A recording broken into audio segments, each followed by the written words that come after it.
Islam opens your minds and hearts, and you start thinking independently, because Allah did not enslave us to anybody but to Him alone, not even to Prophet Muhammad sallallahu alaihi wasallam. You see, we're not enslaved to Prophet Muhammad. If you say name yourself Abdu Muhammad, then you're making a shirk, because you're not Abdu Muhammad sallallahu alaihi wasallam. You are Abdullah, and he's Muhammad sallallahu alaihi wasallam. So Islam really liberates your mind. Liberates your mind. You start thinking in a different way. You start thinking in a different way, in a different form. You don't take from anybody. You didn't take from anybody. You take from Allah and His Prophet. And this is why the Muslims, when they start having this thinking, you know, the Arabs in this land, what they were doing? What were they doing? Following their camels, following their goats, killing each other's, raiding at each other's, looting each other's. Nobody knew that they had anything, any civilization or any heritage. If you look at the Indians, they had great heritage. If you look at the Romans, they had great heritage.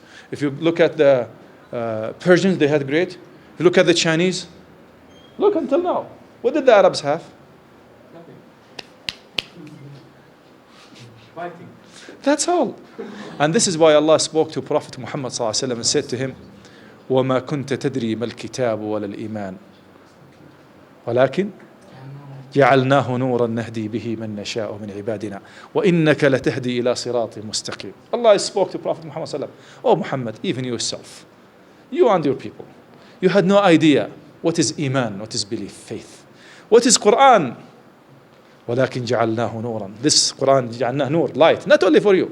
نهدي به من نشاء من عبادنا. We guide those whom we choose among our own slaves.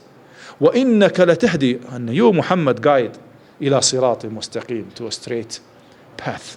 Muhammad sallallahu alaihi wasallam himself had no idea what the Quran was. But when the Quran came to the Arabs, they started thinking in a different way.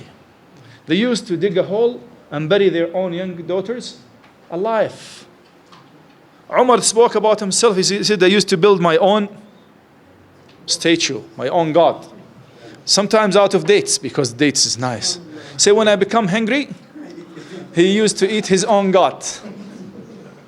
You see the mentality?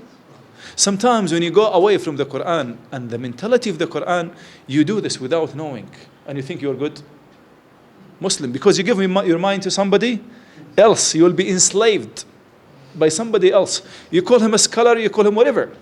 You are only enslaved by Allah. And this is why Rabi ibn Amr when he went to the Persians, and Rustum, the great commander of the Persian army, looked at him and said, why you are Bedouin, nomads, Arabs? What do you want with us? We used to give you something to eat and you stay there. And you come always to beg from us. Now you come to fight us? He said, listen. نحن قوم ابتعثنا الله. We are people who have been nominated by Allah. For what reason? To kill people? To take their money? لنخرجهم من عبادة العباد لعبادة رب العباد. To liberate them from worshiping, to be enslaved by people, to be enslaved by Allah alone. ومن ضيق الدنيا إلى رحب الآخرة. From the narrow-mindedness of this life into the broad of Akhirah. ومن جور الأديان إلى عدالة الإسلام. And from the injustice of religion to the justice of Islam. Islam is not only a religion, brothers. Islam is a deen, is a way of life. Is a way of life. And what's true, that if you look at India that time, until today, what the Indians are worshipping? Shiva and Lingam. You know Shiva and Lingam? I cannot mention Rama. They were enslaved. You know, these are genital parts. Have you seen them? They brought them. And the rats, a whole building full of rats, and they have developed a beautiful building, amazing building. Was all dug with ish? Sculptured in a very beautiful way.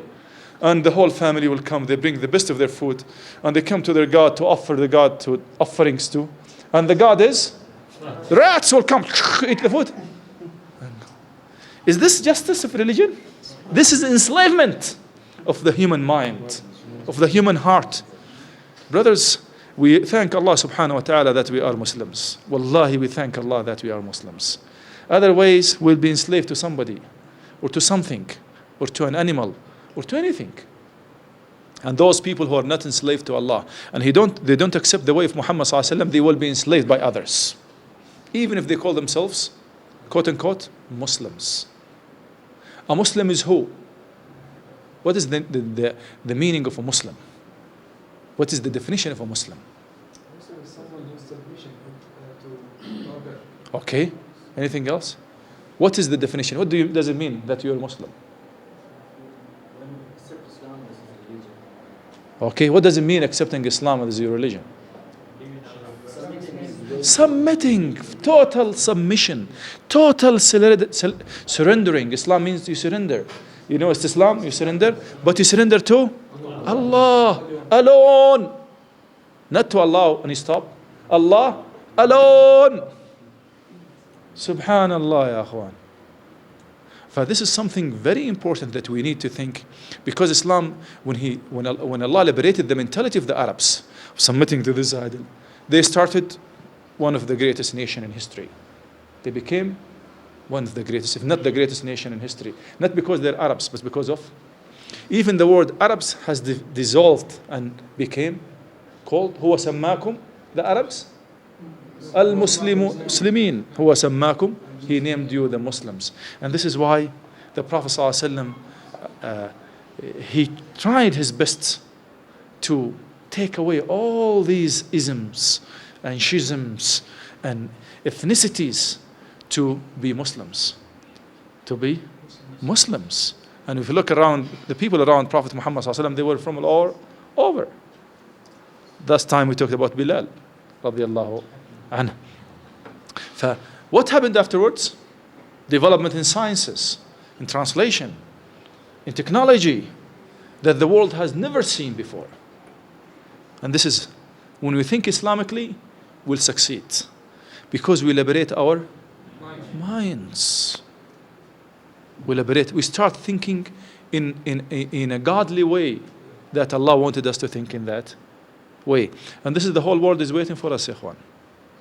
Wallahi, the whole world is waiting for us to liberate the whole world from the misery that is living. Don't think of technology only. This technology, some of these technologies were made by Muslims.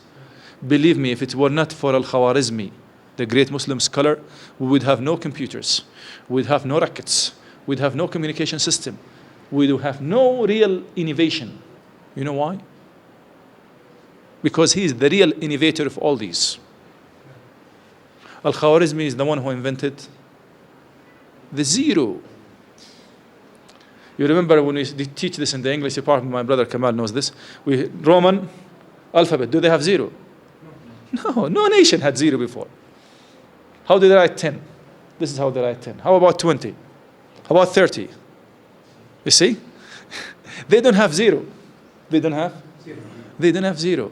Al-Khwarizmi invented the zero. And now you have 10, 20 million with and the communication, all communication systems, intelligent communication systems are based on 0, 1, 0, 1. We had the 1, but we didn't have the 0. Would be able to make any invention? No. We don't realize how good we are because we look at those people, look up at them. Oh, look, we have become customers. We don't realize that our ancestors are the ones who did that, and we could do better than what they did. جزاكم الله خير يا اخوان جمعنا الله وياكم في جنته. These questions we diverted from our topic about talking about the strategies of da'wah in the life of Prophet Muhammad sallallahu alaihi wasallam, but these are very important issues. I could memorize the seerah of Prophet Muhammad sallallahu alaihi wasallam, memorize the Quran, but I do a lot of so-called quote-unquote bid'ah issues that I submit, that I make a problem for myself. I'm not really doing the true salah. Just like I give wudu. You see, in a different direction. Or we say, the salah of weeping. Let's weep here. And make a salah of weeping. Weeping for the sake of Allah is great, and salah is great. But this is not a salah that has been prescribed by Prophet Muhammad sallallahu alaihi wasallam. Why should we do it? Are we going to be rewarded for it? For it? No. Are we going to be abhorred for it and punished probably for it? Yes. It's not a game. It's not a game. You could make innovation and make a building and all these things, but ibadah, no. The originality in ibadah is haram. You don't do it unless there is a dalil for doing it, because ibadah is devoted to Allah, and you cannot.